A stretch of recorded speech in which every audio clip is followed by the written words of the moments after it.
guys, in this video today we're going to be upgrading the speed on this Coleman CC100X mini bike. All we're going to be doing is removing the governor, and there's going to be a before speed and an after speed in the video.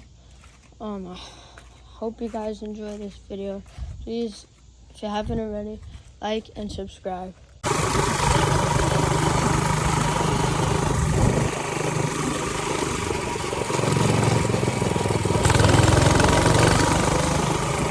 Alright, I just removed the governor.